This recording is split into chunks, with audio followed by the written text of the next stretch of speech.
Je suis David Ridgway, chef sommelier de la Tour d'Argent depuis 1981, d'origine britannique et passionné de vin.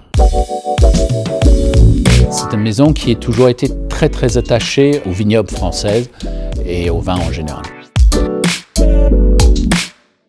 Alors les caves de la Tour d'Argent sont reconnues à la fois pour le volume, l'importance de ces caves, à peu près 300 000 bouteilles, la diversité, 15 000 références, mais surtout l'historique, car les caves sont des anciennes caves de café anglais qui étaient réunies avec les caves de la Tour d'Argent en 1914. Et donc, ils ont vécu à travers 2 guerres mondiales. Et on a sauvé ces vins de l'occupation allemande déjà. Il y a des flacons qui remontent à pré-phylloxérique. C'est à la fois la diversité et l'histoire qui est dans les caves. Alors, il y a 300 000 bouteilles. Vous pouvez peut-être trouver des caves plus importantes. Déjà, dans un domaine, dans un château, vous risquez de trouver plus que 300 000 bouteilles. Je pense que c'est surtout la diversité et le profondeur sur un château. Par exemple, Château Latour, il y a 50 millésimes. Sur Chambertin, il y a entre 5 ou 6 propriétaires. Il y a au moins 300 références. Je ne parle même pas du village. Donc c'est cette profondeur qui est peut-être le plus impressionnant. Alors on ne couvre pas, justement, on n'a pas la possibilité de couvrir tout le monde. Ça reste très français. On n'a que des vins français.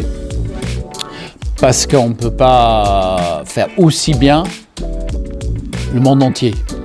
15 000 références, c'est déjà énorme pour un restaurant qui vend à peine 18 000 bouteilles par an. Donc c'est pas possible d'imaginer, et si on voulait couvrir le restant du monde, il faudrait au moins 30 ou 40 000 références. Et c'est plus possible.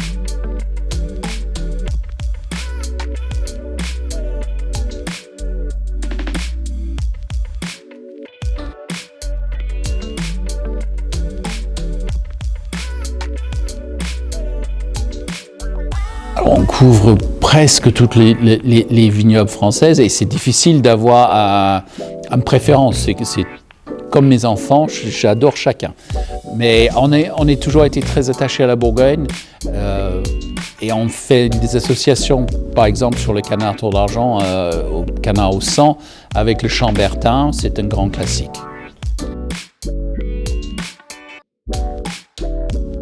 Nous, on est les relais entre les vignerons et le consommateur final.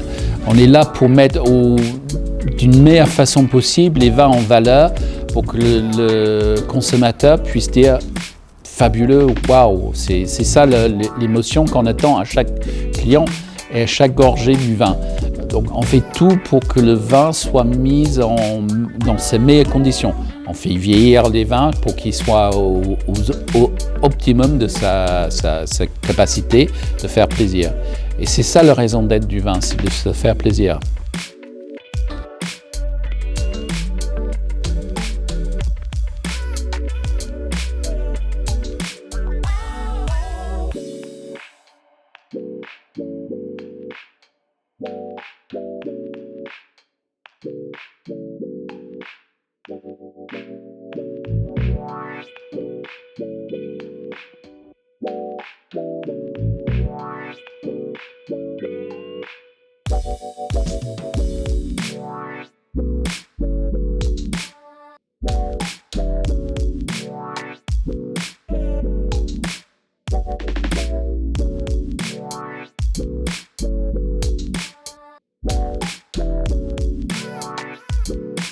Les caves sont là, c'est des caves de vieillissement. Les caves sont techniquement climatisées depuis 1976.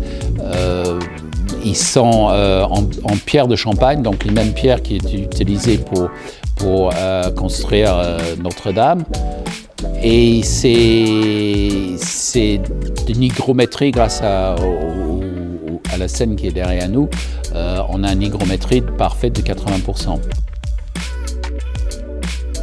Le vin est fait pour accompagner un plat et c'est fait pour qu'on puisse glutiner davantage. Donc un vin chaud, franchement, on n'a pas, nous, en Europe en tout cas, l'habitude de manger avec des boissons chaudes. Donc c'est vraiment quelque chose qui est reçoit. On boit plus facilement un vin, la texture d'un vin va être influencée énormément par ses vins. La tannicité va évidemment plus sortir davantage, plus il est froid. S'il est trop froid, un vin va être plus amer. S'il est plus chaud, il va être plus suave jusqu'à un certain moment. Plus on monte en température, plus l'alcool va être dominant. Donc toutes ces choses en fonction des saisons, il faut se prendre en compte. C'est clair qu'en été, même si on est dans une salle climatisée à 20 degrés, on a envie de boire plus frais. En hiver, même si le pièce est chauffé à 23 ou 24 degrés, on a envie de boire plus chaud parce que c'est l'hiver, parce que c'est les saisons. Et nous vivons les saisons de l'intérieur. Et donc les vins aussi vivent les saisons.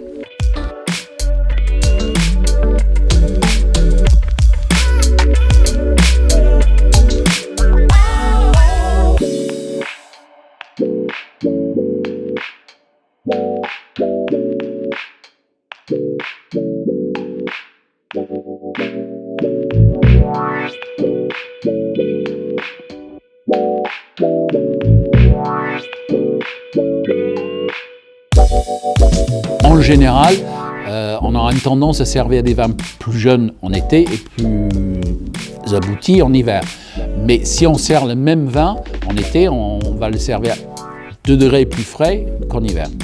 Vous avez un vin blanc, si vous le gardez à 12 degrés, si vous voulez à 8, vous passez 5 ou 10 minutes dans un seau à glace, il va être.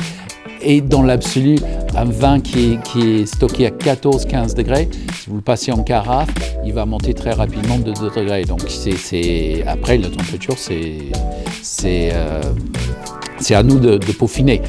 Il vaut mieux toujours commencer à être légèrement trop frais, parce que dans nos salles de restaurants qui sont surchauffées, il va toujours gagner assez rapidement 2-3 degrés. Donc il vaut mieux commencer un peu frais que trop chaud, parce qu'il refroidit rarement dans la verre. Est-ce que c'est une bonne idée de carafer un vin? Alors, un vin jeune, ça lui permet de mieux exprimer. Un vin vieux, ça permet de se décanter plus que carafer, dans le sens qu'on veut enlever un dépôt naturel qui est formé dans la bouteille. Donc tous les vins se carafent, mais pas de la même façon. Ça fait partie de l'art de vivre, et les artistes, qu'ils soient du cinéma, de musique, sont des gens passionnés souvent de vin.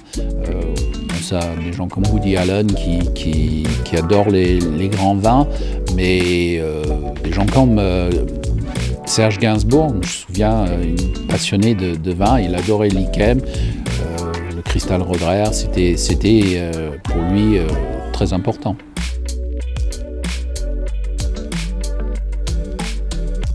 Alors, est-ce qu'on peut appeler un client exigeant? Un client à la Tour d'Argent est forcément en droit d'attendre ce qui est le meilleur. Après qu'il y a quelques idées, quelques choix de désirs un peu étranges, ça peut arriver. On se souvient d'un monsieur qui avait demandé un vieux champagne avec un vieux pinot noir en Bourgogne, un Chambertin, qui voulait lui-même faire son champagne rosé, ce qui me paraissait un peu bizarre. Mais en général, je pense que les gens sont plus raisonnables dans leur désir, surtout aujourd'hui. Autrefois, il y avait une demande pour des champagnes glacés, voire quasiment congelés. Aujourd'hui, je pense que les gens apprécient davantage que les vins soient servis aux bonnes températures, dans les bonnes conditions.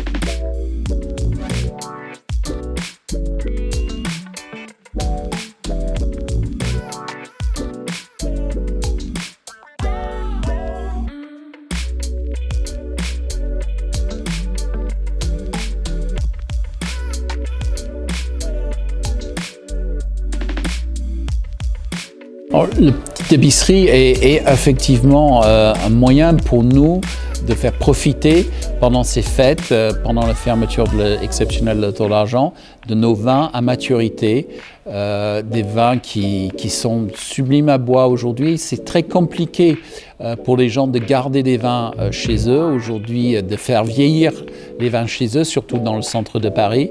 Donc nous, on a fait ce travail pour eux et on est ravis aujourd'hui d'offrir des vins mûrs. À la petite épicerie, on les garde en eurocave dans des conditions optimales de stockage pour éviter évidemment tous les chocs thermiques. Ils partent de la cave centrale et 20 mètres plus loin, ils sont entreposés au rez-de-chaussée dans les petites épiceries, dans les eurocaves.